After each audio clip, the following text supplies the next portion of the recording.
میں گزارش گزار ہوں آج کی اس مجلس میں اس پہلے حصے میں جناب ساحل عارفی صاحب سے کہ وہ آئیں اور اپنا نذرانہ عقیدت اس سارے ثواب کی مجلس میں پیش فرمائیں. آپ لوگوں نے سروات سے کیسا مومنین ایک بار سورہ الحمد اور 3 مرتبہ سورہ اخلاص کی تلاوت فرما کر مرحومہ مغفورہ مسعودہ بانو بنت مرحوم حکیم محمد قاسم صاحب کی روح کو اصالہ ثواب پہنچائیں.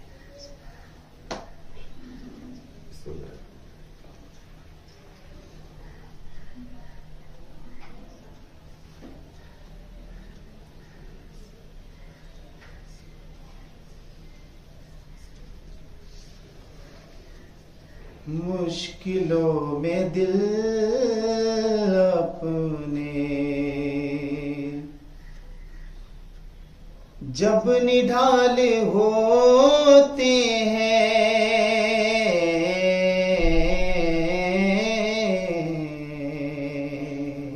سماعت کریں. مشکلوں میں دل اپنے جب نڈھال ہوتے ہیں مشکلوں میں دل اپنے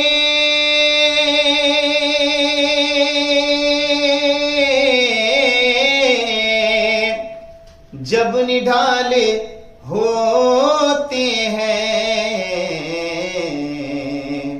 نام لے کے حیدر کا ہم بحال ہوتے ہیں نام لے کے حیدر کا ہم بحال ہوتے ہیں. اور یہ شعر بطور خاص سماعت کریں. ایک زبان کاٹو گے 100 زبانیں بولے گی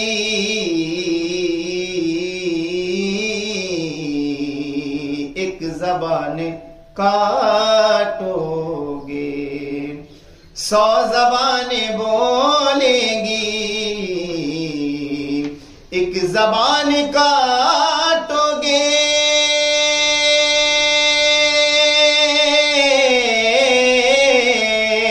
100 زبانیں بولے گی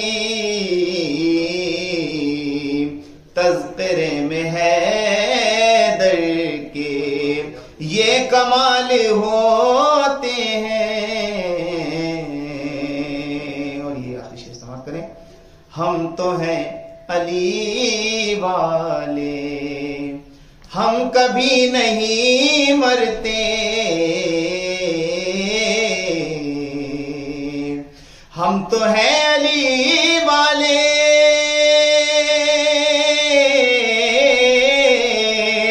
ہم کبھی نہیں مرتے صرف گھر بدلنے کو انتقال ہوتے ہیں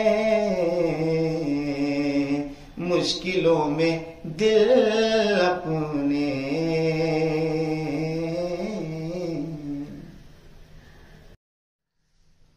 ابھی آپ سماعت کر رہے تھے جناب ساحل عارفی صاحب کو. یہ وہ آواز ہے جس سے پوری بر صغیر آشنا ہے. بہت بڑے یوٹیوبرز ہیں انسٹاگرام فیس بک اور یوٹیوب پر ان کے مسلسل پروگرام موٹیویشن کے آتے رہتے ہیں اور یہ جہاں ایک طرف ائمہ معصومین کے احوال ان کی شان میں پوئٹری سب پیش کرتے ہیں وہ ابھی آپ کے سامنے خراج عقیدت پیش کر رہے تھے. اور آج کی یہ مجلس مرحومہ مسعودہ بانو بنت حکیم قاسم علی صاحب منعقد کی جا رہی ہے. میں گزارش گزار ہوں آپ لوگوں سے کہ آپ تمام ہی لوگ ایک بار سورہ الحمد اور 3 مرتبہ سورہ اخلاص کی تلاوت فرما کے ان کے روح کو اصالہ ثواب فرمائیں. چھوٹی سی ایک قبر میں کرب و بلا ملی،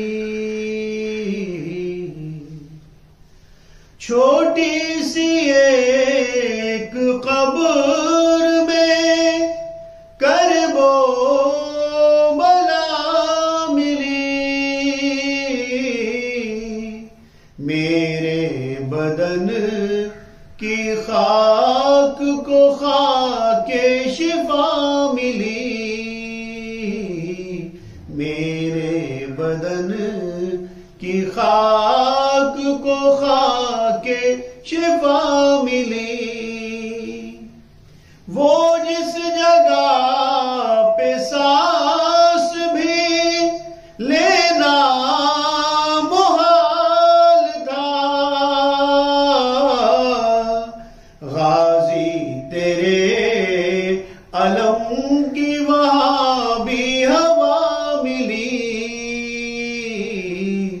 غازی تیرے علم کی وہاں بھی ہوا ملی۔ کلام سماعت فرمائے، ایک ماں کی سر ثواب کی مجلس ہے، اس حوالے سے نوجوانوں سے تخاطب ہے۔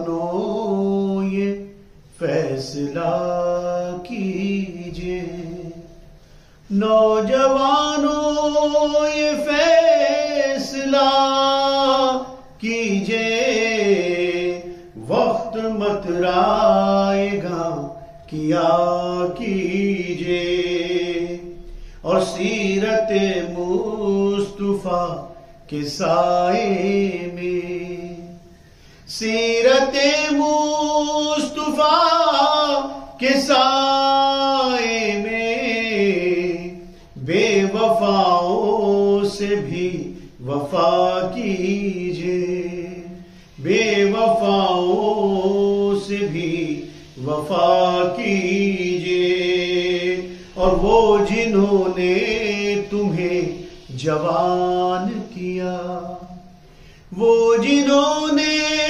تمہیں جوان کیا، ان بزرگوں کو مت خفا کیجئے، ان بزرگوں کو مت خفا کیجئے، اور گر وفا کی طلب ہے غازی سے، گر وفا کی طلب ہے غازی سے، ہر گھڑی ہوش میں رہا کیجئے، اور کیوں نمازوں کا بوجھ رکھتے ہو، کیوں نمازوں کا بوجھ رکھتے ہو، یہ اگر فرض ہے ادا کیجئے، یہ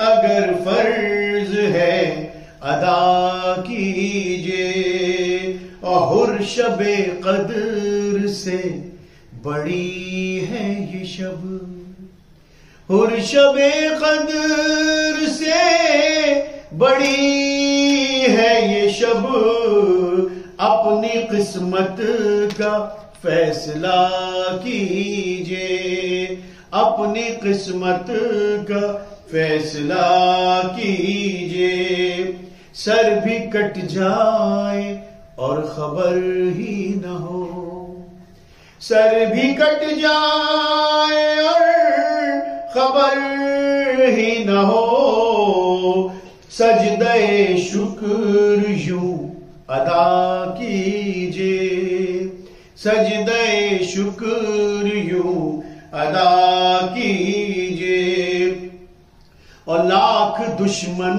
ہے شے کا عاشق ہے، لاکھ دشمن ہے شے کا عاشق ہے، صلح کی اس سے ابتدا کیجئے، صلح کی اس سے ابتدا کیجئے، اور کر کے تعمیر خود میں کرب و بلا، کر کے تعمیر خود میں کرب و بلا، اپنی آنکھوں کو القما کیجئے، اپنی آنکھوں کو القما کیجئے، اور دھڑکنے یا حسین کرتی رہیں، دھڑکنے یا حسین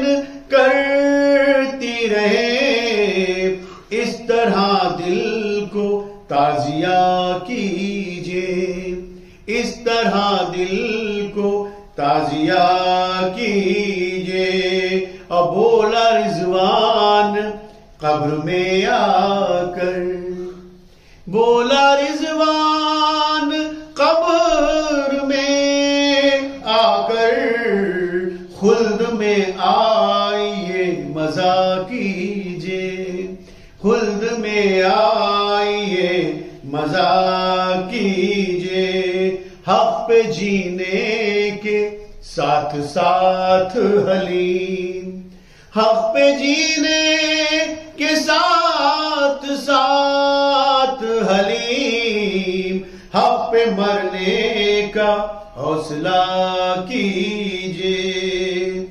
نوجوانوں یہ فیصلہ کیجئے۔ مومنین اکرام، ابھی آپ سماعت کر رہے تھے مجھے یعنی کہ علی زیدی کو، اور اب چونکہ یہ مجلس برائے سارے ثواب مرحومہ مسعودہ بانو اور ڈاکٹر محمد کاظم صاحب حکیم بنارس منعقد کی جا رہی ہے، اس کو خطاب فرمانے کے لیے میں مولانا اسلم رضوی صاحب، ہیڈ آف شیعہ علماء بورڈ مہاراشٹرا، جو کہ پورے ہندوستان بلکہ بر صغیر اور بر کبیر میں اپنی خطابت کے حوالے سے جانے جاتے ہیں، ان کی تعلیمات، اخلاقیات، ائمہ معصومین کے اقوالات کی روشنی میں وہ جو تقریر کرتے ہیں اور سماج اس کو سننے کے بعد ان کی خاص بات یہ ہے کہ ہر تقریر میں کچھ نہ کچھ میسیجز ہوتے ہیں جن کو انسان اگر اپنی زندگی میں اخذ کرے تو کامیاب ترین زندگی یہاں بھی گزر سکتی ہے اور وہاں بھی۔ آئیے میں گزارش گزار ہوں علی قدر مولانا سید اسلم رضوی صاحب کے حضور کہ وہ آئیں، عزیب ممبر ہوں اور آپ کے سامنے اپنی تقریر پیش کریں۔ ایک مرتبہ سورہ الحمد اور 3 مرتبہ سورہ توحید کی تلاوت فرما کر مرحومہ و مغفورہ محترمہ مسعودہ بانو بنت مرحوم مغفور جناب حکیم محمد کاظم کی روح کو ایثار فرما دیجیے۔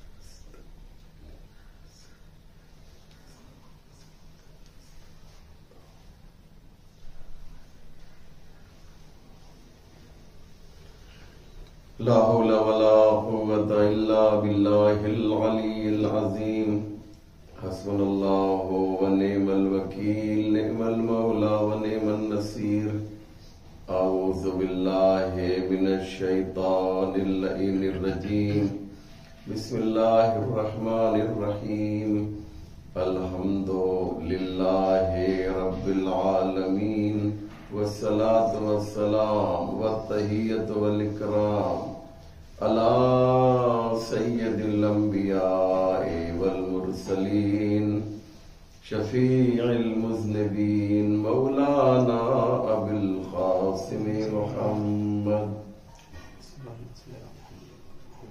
وعلى الطيبين الطاهرين المعصومين المظلومين المنتخبين ولعنة الله على أعدائهم وقتلتهم وغاصب حقوقهم ومنكر فضائلهم أجمعين من يومنا هذا إلى صباح يوم الدين رب اشرح لي صدري ويسر لي أمري واحلل عقدة من لساني يفقهوا قولي أما بعد فقد قال الله سبحانه تبارك وتعالى وقوله الحق.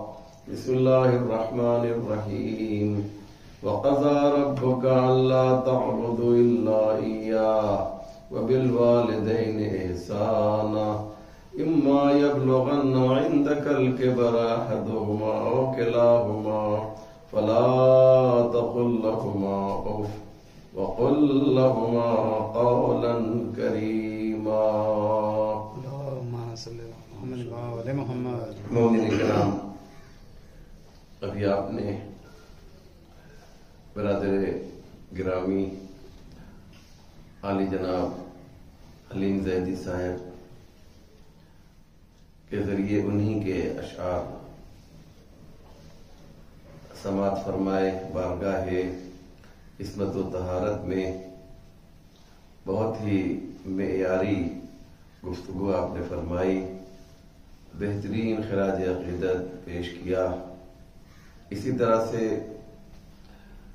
جانا پہچانا نام جنہوں نے اپنی آواز کے ذریعے سوشل میڈیا پر ایک پہچان بنائی، جناب ساحل عارفی صاحب کو بھی آپ نے سماعت فرمایا. یہ مجلس چونکہ ایک مومنہ کے ایصال ثواب کے لیے ہے اور یہ ایک ایسی خاتون تھیں جن کی پوری زندگی یا تو فرش عزا پہ گزری یا فرش نماز پہ گزری. اس لیے میں چاہتا یہ ہوں کہ بانیان مجلس چونکہ بچے ہیں، یا یوں کہا جائے کہ بچوں نے ایک ماں کی مجلس کی ہے، لہذا بہتر یہی ہوگا کہ آج پوری مجلس الف سے لے کر یہ تک ماں کے فضائل کے بارے میں پیش کی جائے.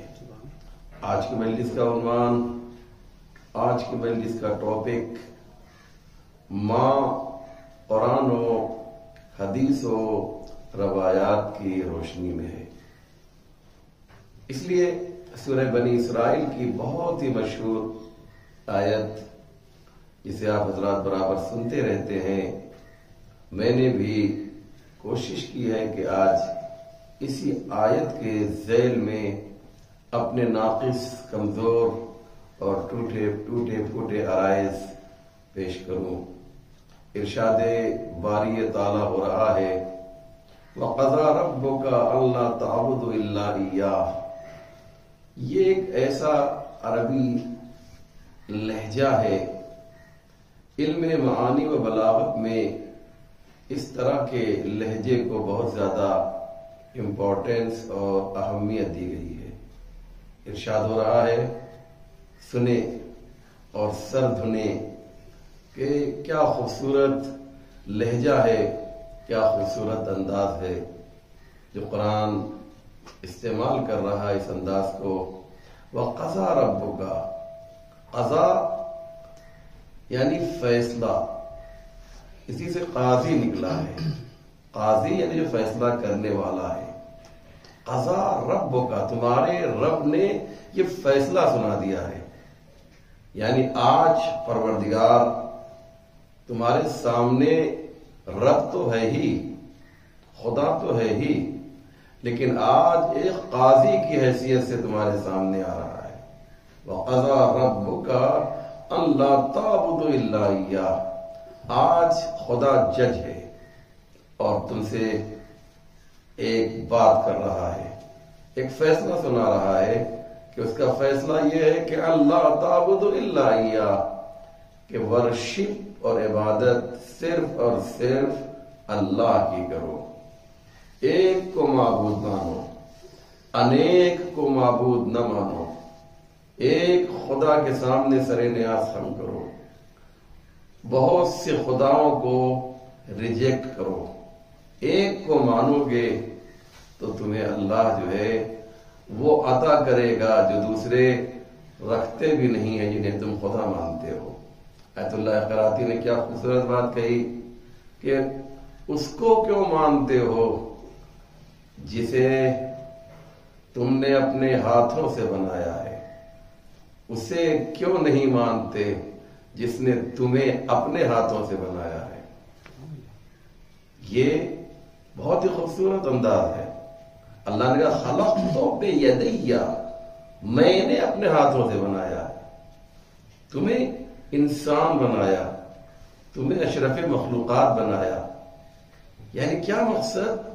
یعنی اللہ کے کو چھوڑ دیا جائے تو تم سے بلند کوئی ہے ہی نہیں۔ جب اللہ نے تمہیں سب سے بلند بنایا ہے تو تم کسی اور کو بلند کیوں بنا رہے ہو؟ کسی کے سامنے سر جھکا رہے ہو تو اس کا مطلب یہ ہے کہ تم اسے اپنے سے بلند سمجھ رہے ہو، جبکہ خدا کہتا میں نے تمہیں سب سے بلند بنایا ہے، اشرف مخلوقات بنایا ہے۔ جب اشرف مخلوقات بنایا ہے تو تم ادھر ادھر نہیں جاؤ، آؤ میری بارگاہ میں، میری بارگاہ میں آؤ گے تو میں تمہیں بلند کر دوں گا۔ الصلاۃ معراج المومن، میری بارگاہ میں آؤ اور اپنی پیشانی کو زمین پر جھکا دو، زمین پر رکھ دو، تو یہ نہ سمجھو کہ تم ذلیل ہو گئے، تم زمین پر تم نے پیشانی رکھ دی تو تم چھوٹے ہو گئے۔ الصلاۃ معراج المومن، نماز مومن کو بلندی عطا کر دیتی ہے، نماز مومن کو بلند کر دیتی ہے۔ تو اللہ نے کیا کہا؟ قضا ربک، تمہارے رب کا ایک فیصلہ ہے کہ اللہ تعبدوا الا ایاہ، اس کے علاوہ کسی اور کی عبادت نہ کرنا۔ اچھا اور کیا فیصلہ سنایا ہے؟ کہا فیصلہ ابھی کنٹینیو ہے، آپ سنیے۔ وَبِالْوَالِدَيْنِ احسانا، اور والدین کے ساتھ احسان کرو۔ عربی زبان میں احسان کا معنی اور ہے، اور اردو زبان میں احسان کا معنی جی اور ہے۔ اردو میں جو ہے وہ آپ سمجھتے ہیں، مجھے اس کے بارے میں بیان نہیں کرنا ہے، لیکن عربی میں جب لفظ احسان استعمال کیا جاتا ہے تو اس سے مراد نیکی ہے، جیسے آپ انگلش میں گڈ ڈیڈز کہتے ہیں۔ یعنی کیا مقصد؟ والدین کے ساتھ احسان کرو نہیں ہوگا، احسان جو اردو والا ہے عجیب و غریب معنی ہو جائے گا۔ کوئی احسان کر سکتا ہے والدین کے ساتھ؟ نہیں کر سکتا۔ احسان تو دوسروں کے ساتھ ہوتا ہے، ماں باپ کے ساتھ آپ احسان، اردو والا احسان نہیں کر سکتے ہیں۔ تو ماں باپ کے ساتھ عربی والا احسان کرنا ہے۔ عربی والا احسان کیا ہے؟ نیکی ہے۔ تمہاری گفتگو ان کے سامنے بہتر ہونی چاہیے، تمہارا کردار ان کے سامنے، وہ خدا خود ہی کہہ رہا ہے وَإِمَّا يَبْلُغَنَّ عِندَكَ الْكِبَرَ أَحَدُهُمَا أَوْ كِلَاهُمَا۔ دیکھیے اللہ نے بتایا بھی کہ کیسے احسان کرنا ہے۔ پھر میں کہہ رہا ہوں کہ احسان یعنی نیکی، نیکی کیسے کرنا چاہیے والدین کے سامنے یا ان کے لیے، یا ان کی بارگاہ میں جاؤ تو کس طرح سے جاؤ؟ خدا کہتا اما یبلغن عندک الکبر احدهما او کلاهما۔ دیکھو جب یہ کچھ بوڑھے ہو جائیں، والدین جب کچھ بوڑھے ہو جائیں تو تم جوان ہو جاتے ہو، وہ بوڑھے ہوتے ہیں تم جوان ہو جاتے ہو، تو کیا ہے اس موقع پر وہ کمزور ہو جاتے ہیں۔ والدین جب بوڑھے ہوتے ہیں تو بچپنے کی طرف پلٹ جاتے ہیں۔ قرآن کی آیت ہے، سورہ یاسین کی آیت ہے، من نعمرہ ننکسہ فی الخلق، ہم جسے طولانی عمر دیتے ہیں اسے اس کے بچپنے کی طرف لوٹا دیتے ہیں۔ بچپنا کیا ہے؟ بچپنا کمزوری ہے۔ ہم جب پیدا ہوتے ہیں تو اتنے کمزور ہوتے ہیں کہ اپنے ہاتھ کو بھی ایک جگہ سے دوسری جگہ نہیں رکھ سکتے، چلنا تو بہت دور کی بات ہے، بیٹھنا تو بہت دور کی بات ہے، کروٹ لینا تو بہت دور کی بات ہے۔ صرف ایک ہی چیز ہے جو ہمارا ہونٹ ہے وہ کام کرتا ہے، باقی سارے اعضاء و جوارح کمزور ہوتے ہیں۔ یہ ہونٹ کیوں ہلتا ہے؟ اس ہونٹ میں جنبش کیوں ہوتی ہے؟ اس لیے کہ اگر اس میں بھی جنبش نہیں ہوگی تو یہ بچہ زندہ کیسے رہے گا؟ لیکن اس کے علاوہ آپ دیکھیے کہ بچہ جو بالکل کمزور ہوتا ہے، تو اس جب بچہ کمزور ہوتا ہے تو یا اللہ تو نے کیا انتظام کیا ہے کہ اس کی کمزوری کو طاقت میں تبدیل کرنے کے لیے آواز آئے گی، اے میرے بندے، ہم نے تجھے والدین عطا کیے تاکہ تیری اس کمزوری کو وہ مضبوطی میں تبدیل کر سکے، تیرے اس بچپنے کو وہ جوانی میں تبدیل کر سکے۔ تو جب تم چھوٹے تھے تو انہیں تمہاری ضرورت تھی، آج تم بڑے ہو گئے ہو اور وہ چھوٹے تو نہیں، کمزور ہو گئے ہیں، تو اس کمزور کو ایک مضبوط کی ضرورت ہے۔ تو کل جس طریقے سے ایک مضبوط نے کمزور کی مدد کی تھی، کیا آج ایک کمزور کی مدد مضبوط نہیں کرے گا؟ یعنی ماں باپ کی مدد کیا بچے نہیں کریں گے؟ اما یبلغن، یہ کہہ رہا ہے قرآن، اما یبلغن عندک الکبر احدہما وکلاہما۔ دیکھو جب ان میں سے کوئی ایک، ماں باپ میں سے کوئی ایک یا دونوں کمزور ہو جائیں، بوڑھے ہو جائیں، ان کے ہاتھ پیر کام نہ کریں تو انہیں بھی تو کسی کی ضرورت ہے۔ تو اب یہاں پر میں کہہ سکتا ہوں کہ کیا نیکی کا بدلہ نیکی نہیں ہے؟ حل جزاء الاحسان الا الاحسان، یہاں بھی احسان کا مطلب نیکی ہے، اردو والا احسان نہیں ہے۔ کیا نیکی کا بدلہ نیکی نہیں ہے؟ بالکل ہے۔ تو اب ضرورت ہے، تو کیا کیا جائے؟ فلا تقل لهما اف، جب یہ بوڑھے ہو جائیں تو اف بھی نہ کرنا۔ اظہار نفرت، اظہار انزجار کے لیے سب سے ہلکا جو لفظ ہے وہ اف ہے۔ یعنی آپ جب کسی چیز سے ناراضگی ظاہر کرنا چاہتے ہیں، اف کہتے ہیں، ارے گرمی بہت ہے، اف بہت گرمی ہے۔ یعنی کیا مقصد؟ یعنی اس گرمی سے آپ اپنی نفرت کا اعلان کر رہے ہیں۔ تو کسی سے نفرت کرنے کے لیے یا کسی چیز کو ناپسند کرنے کے لیے یوں کہا جائے سب سے ہلکا کوئی لفظ ہے تو وہ اف ہے۔ اللہ کہتا ہے ماں باپ کے سامنے جاؤ تو اف بھی نہ کرو۔ امام جعفر صادق علیہ الصلوۃ والسلام ارشاد فرماتے ہیں کہ اگر اف سے ہلکا بھی کوئی لفظ ہوتا تو پروردگار اس کو استعمال کرتا۔ نفرت کے لیے سب سے ہلکا لفظ اف ہے، یہ بھی پرمیشن نہیں ہے۔ ولا تنہرہما، اور کیا نہیں؟ ولا تنہرہما، ان کو جھڑکو بھی نہیں اگر وہ بوڑھے ہو جائیں۔ ہوتا کیا ہے عزیزو، ہم رات بھر جب چھوٹے تھے پوری رات گریا کرتے تھے، روتے تھے، تو کبھی باپ صحن میں لے جا رہا ہے، آنگن میں لے جا رہا ہے، کبھی بچے کو پیار کر رہا ہے، کبھی بچے کو چپ کرا رہا ہے۔ لیکن یہی بچہ جب بڑا ہو جاتا ہے تو اس کو ماں باپ کی ایک کھانسی بھی جو ہے پسند نہیں آتی اور وہ آبجیکشن لیتا ہے۔ ہم جب بستر پہ گندگیاں کرتے تھے تو ماں باپ اس کو صاف کرتے تھے اور خوش ہو کر صاف کرتے تھے۔ آج اگر ماں یا باپ ایک کھانسی کے ذریعے سے ان کے دہن سے، ان کے ناک سے کچھ گندگی نکل آئے تو اس سے وہ نفرت کا اظہار کرنے لگتے ہیں۔ کہاں جا رہے ہو تم؟ این تذهبون، قرآن کہتا ہے کدھر جا رہے ہو، تمہارا راستہ کدھر ہے، تم کو کس طریقے سے تمہارے ماں باپ نے پالا پوسا اور بڑا کیا تھا، آج ان کو تمہاری ضرورت ہے تو تم ایسا صلا دے رہے ہو۔ فلا تنہرہما، دیکھو جھڑکنا نہیں، وہ قل لہما قولا کریما، اور دیکھو ان سے نرمی سے بات کرنا، ملائمت سے بات کرنا۔ تمہارے لہجے میں سختی نہیں ہونی چاہیے، تمہارا لہجہ جو ہے اس میں تندی نہیں ہونا چاہیے، نرمی سے بات کرو۔ قل لہما، کیوں؟ اس لیے کہ اب وہ بوڑھے ہو گئے ہیں۔ جیسے بچپنے میں جب تمہارے ماں باپ اگر محبت میں بھی ڈانٹ دیا کرتے تھے تو تمہاری کیا حالت ہوتی تھی، آج تم ماں باپ کو اس لیے جھڑک رہے ہو کہ وہ تمہارے لیے بوالے جان بن گئے ہیں، یہ سمجھ رہے ہو؟ ایسا نہیں سمجھنا، یہ رحمت ہیں۔ وجود والدین جو ہے بچوں کے لیے رحمت، جیسے ایک سایہ دار درخت ہوا کرتا ہے. کیا اچھی بات نیپولین نے کہی ہے. ایک سایہ دار درخت جو ہے اگر پھل بھی نہ دے تو کم سے کم سایہ تو دیتا ہے، کم سے کم تمہیں آکسیجن تو دیتا ہے.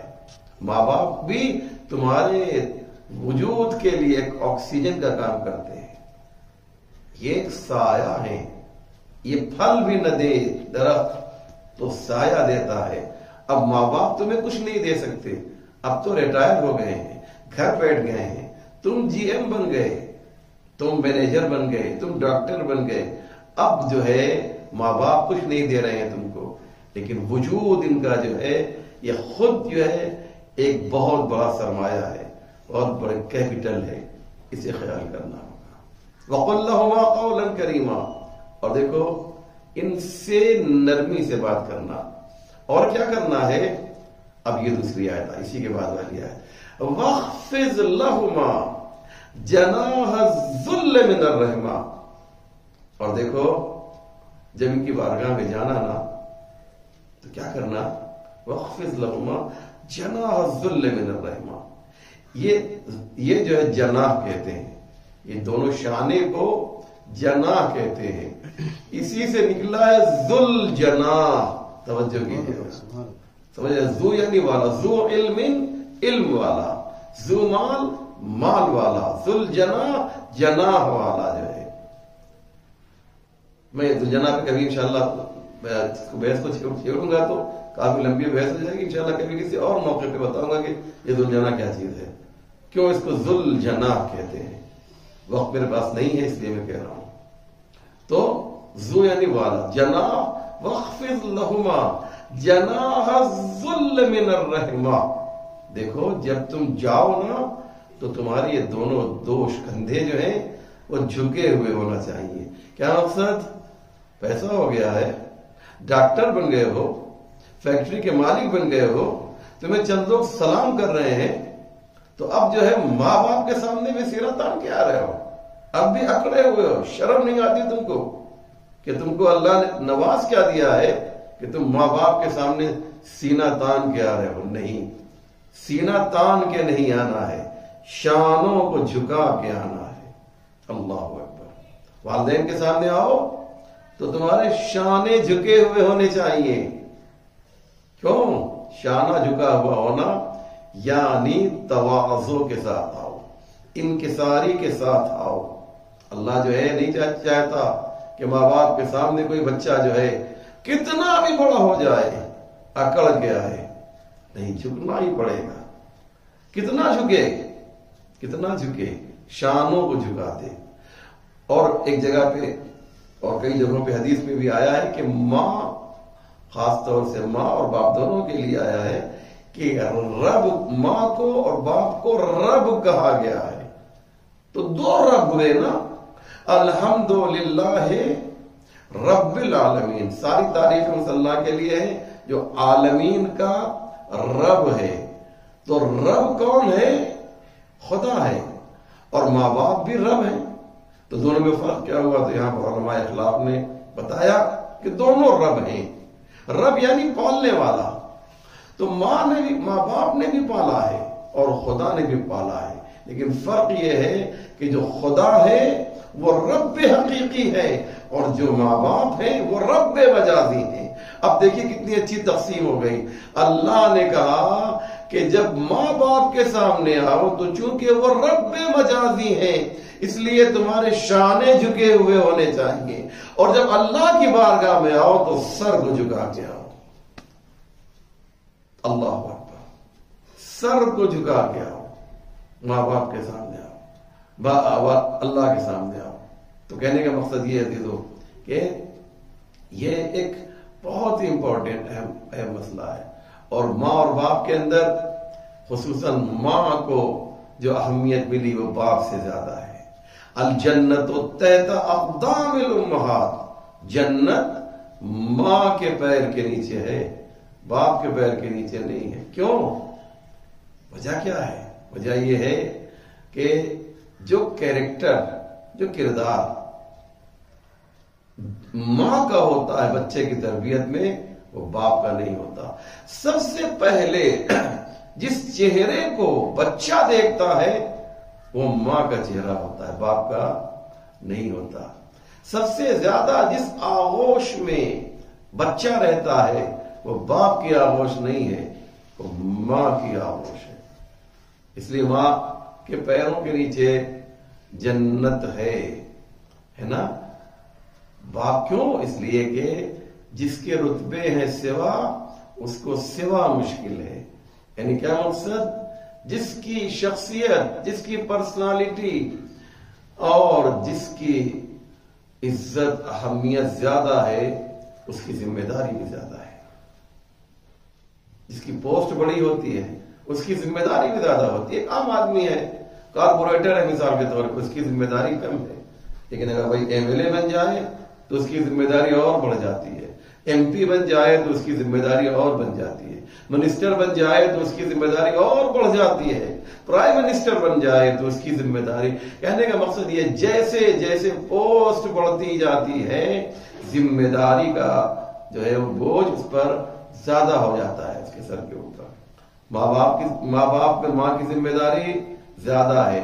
جب ماں کی ذمہ داری زیادہ ہے تو اسے جو ہے ماں کو کہا گیا کہ اس کے پیر کے نیچے جنت ہے۔ میری بات واضح ہو رہی؟ بات نہیں ہو رہی؟ ماں کو عربی زبان میں اوم کہتے ہیں، الف میم پیش اوم۔ اوم یعنی ماں۔ توجہ ہے نا عزیزو؟ ان کا ترجمہ کیا ہوتا ہے؟ کبھی غور کیا آپ نے؟ چلیے اس پہ ایک چھوٹی سی گفتگو کر لی جائے۔ ایک بہت ہی مومنہ کئی سال ثواب کے لیے مجلس ہے، اور واقعاً ایک بہت ہی جسے کہا جائے کہ مثالی ماں تھیں اپنے بچوں کے لیے، اور بہت اچھی تربیت کی۔ یہ بتائیے کہ اوم کا ترجمہ لغت میں کیا ہے؟ اوم یعنی مرکز، اوم یعنی سینٹر۔ آپ جانتے ہیں کہ کعبے کو ام القری کہا گیا۔ ام القری یعنی آبادیوں کا سینٹر ہے۔ اگر آپ دیکھیں گے تو بالکل سینٹر میں کعبہ واقع ہوا ہے۔ دنیا میں جب آپ میپ پہ دیکھیں گے تو اس زمین کے بالکل درمیان میں کعبہ ہے، سینٹر میں ہے کعبہ۔ تو کعبے کو ام القری کہا گیا۔ تو ماں کو ام کیوں کہا گیا؟ اس لیے کہ خاندان میں ماں کو مرکزی حیثیت حاصل ہے، ماں کو مرکزی کردار دیا گیا ہے، اس لیے اسے ام کہا گیا۔ ماں، آپ دیکھیے ماں میں نے کہا میم ایم، یہ ہندی میں ماں، یہ میم جو ہے یہ ایک ایسا لفظ ہے کہ یہ جب چاہے آپ انگلش میں ایم بولیے، چاہے ہندی میں ماں پا نا ہے ہوتا ہے نا، کا اس میں جب ماں آتا ہے ماں، جب آپ ماں بولیں گے تو دونوں ہونٹ آپ کے جو ہے مل جائیں گے۔ آپ کر کے دیکھیے، آپ ایم بولیے انگلش میں تو بھی آپ کے دونوں ہونٹ ملیں گے، ہے نا۔ ممی بولیے تو بھی آپ کے ہونٹ ملیں گے، مادر بولیے تو بھی آپ کے دونوں ہونٹ ملیں گے۔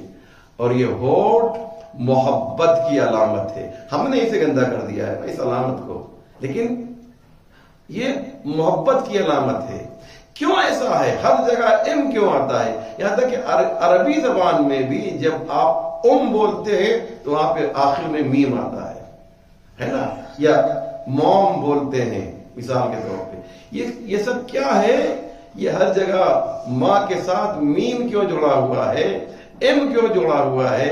اس لیے کہ یہ دونوں ہونٹوں کو جوڑ دیتا ہے، اور ہونٹ محبت کی علامت ہے۔ میں نے کہا ہم نے اس کو غلط معنی دے دیا ہے، لیکن اور جب محبت جہاں پر سرحد محبت ختم ہو جائے وہاں سے گویا ماں کی محبت کی سرحد شروع ہوتی ہے۔ کوئی اس محبت کے مقابلے میں کوئی محبت نہیں ہے۔ جو محبت ماں کے ذریعے سے ملتی ہے یہ محبت جو ہے آپ کو کہیں نہیں ملے گی۔ کسی نے بڑی اچھی بات کہی کہ ہر محبت جو ہے اس میں غرض پائی جاتی ہے، لیکن ایک ماں کی محبت ایسی ہے جو بے لوث ہے، اس میں کوئی غرض نہیں ہے۔ اور آپ نے دیکھا ہوگا کہ ایسا بھی ہوا ہے کہ بچے نے ماں پہ ظلم کیا اور بچہ جو ہے اس کا بیٹا جو ہے وہ پولیس اسٹیشن گیا ماں کو تکلیف پہنچانے کے لیے. میرے پاس بہت سے واقعات ہیں میں جہاں پیش کر سکتا ہوں, لیکن ماں نے اس کی ضمانت کرائی ہے. میرے بچے سے غلطی ہو گئی, میرے بچے سے ہو گیا. کہنے کا مقصد یہ ہے کہ بچے کی طرف سے ظلم ہے لیکن ماں کی طرف سے جو ہے محبت کی جا رہی ہے, ریئل محبت جو ہے. لیکن عزیزوں میں ایک جملہ کہنا چاہتا ہوں کہ یہ عجیب بات ہے, عجیب بات ہے. میری اس بات کو پوری توجہ کے ساتھ سنیں گے جو لوگ مجھے اس وقت سن رہے ہیں. بس میری مجلس کا آخری جملہ پیش کرنے جا رہا ہوں, بس میں ختم کیا کہ بچے جب مالدار بن جاتے ہیں, اس جملے کو نوٹ کیجئے گا, اسے آپ اپنے پاس ڈائری میں لکھ لیجئے گا کہ بچے جب مالدار بن جاتے ہیں تو ماں باپ کو خطرہ رہتا ہے کہ کہیں یہ ناراض نہ ہو جائے. پیسے والا ہو گیا ہے نا, صاحب اقتدار ہو گیا, بڑا ہو گیا ہے کسی بھی اعتبار سے, تو ماں باپ ڈرتے ہیں کہ کہیں یہ ناراض نہ ہو جائے. لیکن یہی بچہ جب ایمان کی دولت سے مالا مال ہو جاتا ہے تو وہ ڈرتا ہے کہ میرے کسی عمل سے کہیں ماں باپ ناراض نہ ہو جائیں. پتہ نہیں میری یہ بات آپ تک پہنچی یا نہیں پہنچی, یہ بات پہنچی نہیں پہنچی. اس لیے ماں بہت اہم ہے. ماں کے پیر کے نیچے ایام فاطمیہ بھی چل رہے ہیں, ایام عزائے فاطمیہ چل رہے ہیں. میں چاہتا ہوں جناب فاطمہ زہرا کا بھی تذکرہ ہو جائے. الجنت تحت اقدام الامہات, جنت ماں کے پیروں کے نیچے ہے. یہ کون سی ماں ہے؟ ہماری ماں, آپ کی ماں, مرحومہ مسعودہ بانو جیسی مائیں ہے نا. ان کے پیر کے نیچے کیا ہے مجھے بتائیے؟ جنت ہے. تو یہ جو عام مائیں ہیں, یہ جو عام مائیں ہیں ان کے پیروں کے نیچے جنت ہے. تو سوچئے وہ ماں کہ جسے پیغمبر نے اپنی ماں کہا ہو, اس کے پیر کے نیچے کیا ہونا چاہیے؟ فاطمہ تو ام ابیہا, فاطمہ اپنے باپ کی ماں ہے. تو جب ہماری ماں کے پیر کے نیچے جنت ہے تو جو خاتم الانبیاء کی ماں ہے اس کے پیر کے نیچے کیا ہے؟ تو جواب جانتے ہیں کیا ہے؟ جواب یہی ہے کہ اس کے پیر کے نیچے جنت نہیں ہے, بلکہ وہ جس جگہ پر پیر رکھ دے وہ جگہ جنت بن جاتی ہے. اللہ اکبر. بس عزیزو, میں نے چاہا کہ جناب فاطمہ زہرا سلام اللہ علیہ کا بھی تذکرہ ہو جائے, اس لیے آج یہ بات بھی عرض کرنا ہے کہ دنیا میں مائیں تو بہت سی آئیں, لیکن جو کیریکٹر, جو کردار جناب فاطمہ زہرا کا تھا, ماں کی حیثیت سے آپ نے ایسا کردار ادا کیا کہ آپ کے باپ کو, فاطمہ کے باپ کو کہنا پڑا کہ یہ میری ماں ہے. ایسی تربیت کی, اور ایسی تربیت کی کہ ہماری قوم کو حسن و حسین دیے, ایسی تربیت کی کہ زینب و ام کلثوم تیار کیے. یہ ماں ہے, یہ مثالی ماں ہے. ایسی ماں تاریخ ہست و بود میں مل ہی نہیں سکتی ہے. ایسی ماں کو آپ تلاش کریں گے تو ایسی ماں آپ کو قطعاً نہیں ملے گی. بس عزیزو, دو جملے سماعت فرما لیں کہ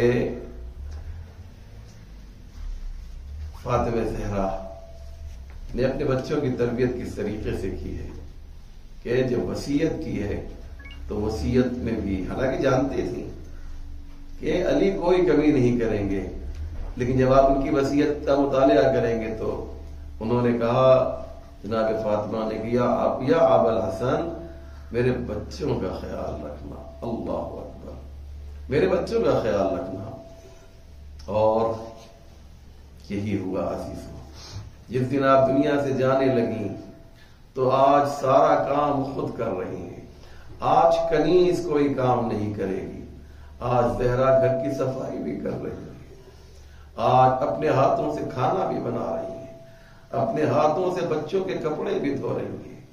اور اس کے بعد اسما بنت امیس سے کہا، اے اسما، میں حجرے میں جا رہی ہوں، میں کمرے میں جا رہی ہوں، جب تک میری تسبیح کی آواز آتی رہے، جب تک میری تسبیح کی آواز آتی رہے تم سمجھ لینا کہ فاطمہ ابھی زندہ ہے، لیکن جب تسبیح کی آواز آنا بند ہو جائے تو سمجھ لینا فاطمہ دنیا سے رخصت ہو گئی۔ یا ہاں عزیزو، یہی ہوا کہ جناب اسما دروازے کے پاس کھڑی ہیں اور آواز آ رہی ہے، سبوحن قدوسن سبوحن قدوسن رب الملائکۃ والروح۔ یہ آواز اسما کے کانوں میں آ رہی ہے اور اسما مطمئن ہے کہ ابھی میری شہزادی زندہ ہے، لیکن ہاں عزادارو، عجیب مرحلہ یہ آیا، عجیب موقع یہ آیا کہ یہ آواز،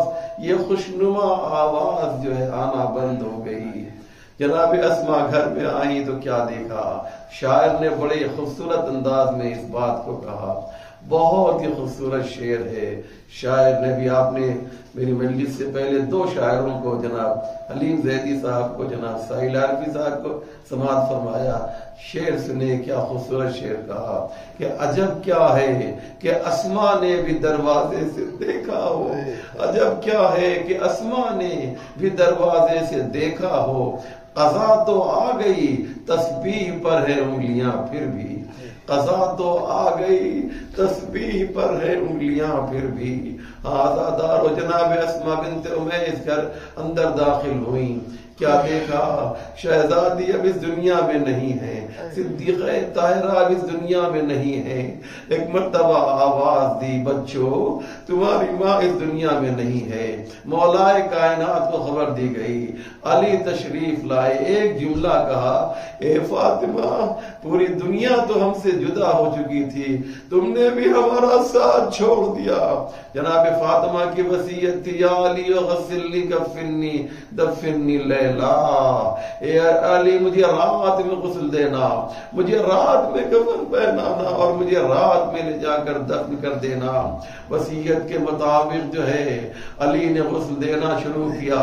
سلمان فارسی نقل کرتے ہیں کہ میں گھر کے باہر بیت الشرف کے دروازے پر کھڑا ہوا تھا، ایک مرتبہ رات کی تاریکی میں ایک رونے کی آواز میرے کان میں آئی، میں نے کہا یہ تو میرے مولا کی آواز ہے، میں نے کبھی بھی علی کو اس طریقے سے چیخ کر روتے ہوئے نہیں سنا۔ آخر وہ کون سی تازہ مصیبت آ پڑی؟ جب علی باہر آئیں گے تو میں علی سے پوچھوں گا۔ جب مولا باہر آئے تو سلمان نے کہا، مولا دست سے ادب جوڑ کر ایک سوال کرنا چاہتا ہوں، ابھی تھوڑی دیر پہلے آپ چیخ کر کیوں روئے؟ کہ سلمان نہ پوچھو، جب میں فاطمہ کو غسل دے رہا تھا تو میں نے کیا دیکھا؟ ارے فاطمہ کی پسلیاں ٹوٹ گئی تھیں، لیکن یہ اتنی صابرہ تھی کہ اس نے مجھے خبر نہ کی کہ علی کیسے برداشت کرے گا۔ وَسَيَعْلَمُ الَّذِينَ ظَلَمُوا أَيَّ مُنْقَلَبٍ يَنْقَلِبُونَ إِنَّا لِلَّهِ وَإِنَّا إِلَيْهِ رَاجِعُونَ رِضًا بِقَضَائِهِ وَتَسْلِيمًا لِأَمْرِهِ اللهم بحق محمد وانت المحمود وبحق علی وانت العالی وبحق فاطمة وانت فاطر السماوات والارض وبحق الحسن وانت المحسن وبحق الحسین وانت قدیم الاحسان وبحق الائمة التسعة الطاہرین من ذریة الحسین علیہ السلام۔ یا اللہ تجھے واسطہ ہے محمد والے محمد کا پروردگار، ہمارے اس مختصر مگر اہم اعمال کو قبول فرما۔ یا اللہ جو پریشان حال ہے ان کی پریشانیوں کو دور فرما، جو مقروض ہیں ان کے قرضوں کو ادا فرما۔ جس مرحومہ کے لیے یہ مجلس منعقد کی گئی پروردگار مرحومہ مغفورہ مسعودہ بانو کو جنت عالیہ فردوس میں جگہ مرحمت فرما، امام زمانہ کے ظہور میں تعجیل فرما، ہم سب کو ان کے اعوان و انصار میں شمار فرما۔ ایک مرتبہ سورہ انعام اور 3 مرتبہ سورہ توحید کی تلاوت فرما کر مرحومہ و مغفورہ محترمہ مسعودہ بانو بنت جناب مرحوم مغفور جناب حکیم محمد کاظم کے روح کو عیسیٰ فرما۔